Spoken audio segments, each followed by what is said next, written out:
Hi and welcome. My name is Daniela Moore and I'm a licensed professional counselor. Thank you for being here. Today, I'm going to talk about procrastination, why we do it, why it's a problem, and I'm going to teach you a useful strategy to help you beat it. So stick around until the end of the video so you can learn it.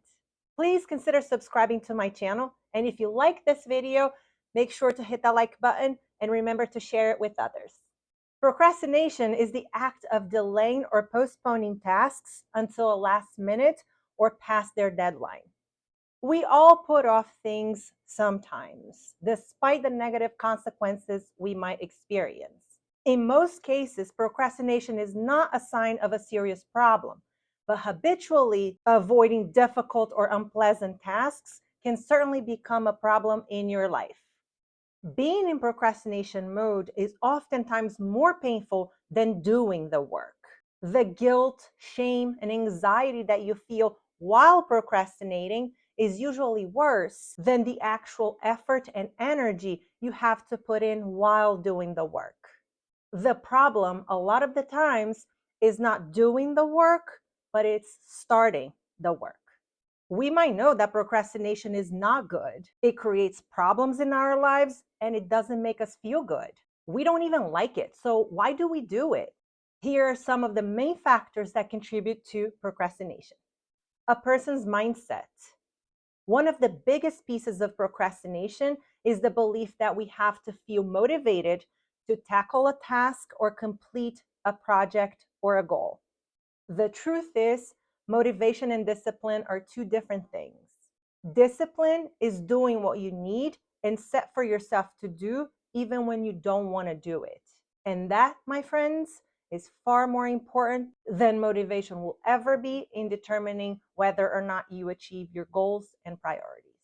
If we wait to feel motivated to start a task, especially undesirable ones, they'll rarely get done.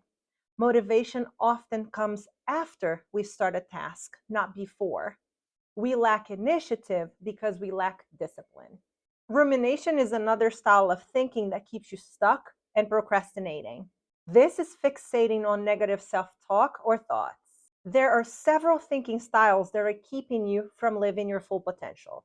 Make sure to watch my video on the 10 styles of thinking that are keeping you from being your best self to learn more about them.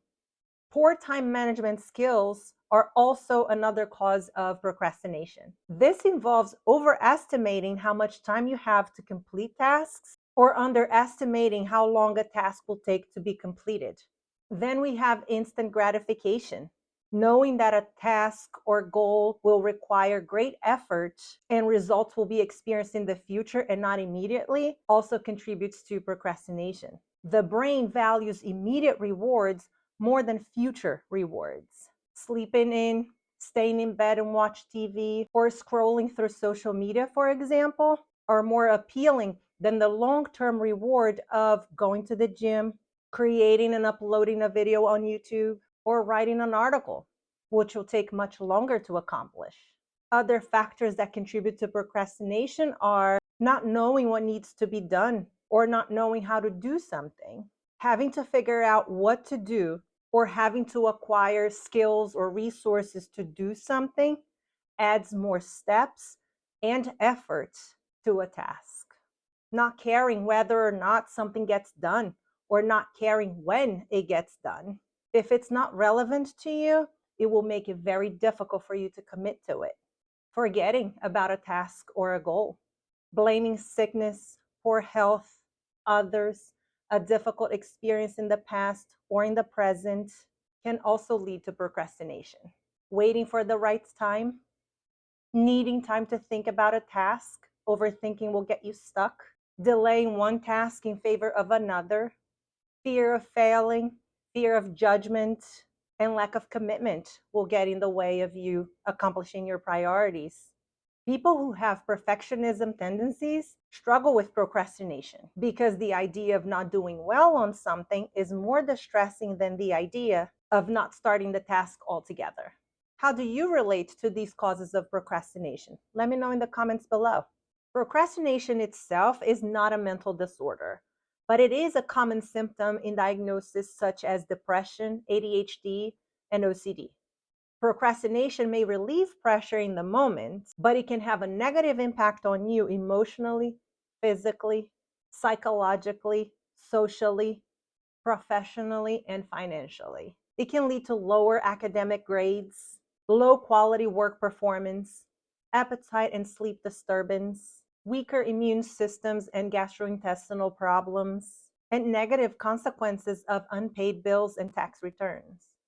Procrastination can also jeopardize your relationships, both personally and professionally. When other people are impacted by your procrastination, they may become resentful towards you. And procrastinators are more likely to engage in self blame, which can contribute to or perpetuate low self esteem, low confidence, stress, guilt, shame, anxiety, hopelessness, and depression. It is absolutely possible to overcome procrastination, but it certainly takes quite a bit of effort. Changing a habitual behavior is not easy, and it does require a lot of mental energy. But developing a highly structured schedule so you can develop more discipline has proven to be beneficial to many people. And implementing some cognitive and behavioral skills can help you defeat procrastination. So here is a useful strategy to help you beat procrastination in 7 steps. Step number 1, decide on your first task beforehand. At the end of each day, write down a list of things you need to accomplish the day after and prioritize them in order of their true importance. No more than 5 or 6 items. But if that's still overwhelming for you, start with 3. Step number 2, break down large jobs into small and more manageable tasks so you don't become so overwhelmed. Check out my video on SMART goals to learn how to set realistic and attainable goals so you can set yourself up for success. Step number 3, stop multitasking and focus on one thing at a time. You can't be great at one thing if you're being pulled in multiple directions. Concentrate only on the first item on your list. Work on it until it's completely finished before moving on to the second item. Step number 4, change your mindset. You might experience some relief in the moment by avoiding doing what you need to do, but in the future, you tend to beat yourself up for not doing it. Learn to develop a more productive and adaptive mindset. I have 3 videos on the topic of positive thinking. I'll leave their links in the description below, and I encourage you to check them out to learn how to change your mindset. Step number 5, eliminate distractions. Limit your access to online news, social media, or anything that grabs your attention. Step number 6, reward yourself. When you finish an item on your list on time, celebrate the win and reward yourself with something that you find fun. What would that be for you? Step number 7, at the end of each day, move any of the unfinished items to a new list for the following day and repeat this process daily to develop a more adaptive habit and prevent chronic procrastination. It's important to set you up for success. You might find it helpful to use visual cues to help you prevent procrastination. This means using things like symbols, pictures, objects, words, or anything that reminds you of your goal or task and prompt you to take action. Examples of visual cues might be on a calendar, crossing off each day that you did a task, or on your list, crossing off each item as you complete them, post-its with inspirational quotes related to your goals, or vision boards. You might have seen those bottles of water with a time marker on the outside, like this one. This is an example of a visual cue to remind you to stay hydrated. I have an app on my phone through my health insurance provider that when I check in at the gym a certain number of times a month, they pay me $20 that month. That is an example of a visual cue paired with a reward system. This helps with intrinsic and extrinsic motivation, meaning I get the motivation and enjoyment within myself and from the workout itself, as well as the external benefit, in this case, the money. You can certainly build a system like that for yourself based on what motivates you. Maybe rewarding yourself with your favorite restaurant at the end of the month for achieving your goal. Saving your favorite TV show for when you do your cardio sessions only. or putting $1 or whatever amount you prefer in a jar each time you complete that goal, and then collect that total amount at the end of the month or at the end of the week. Get creative.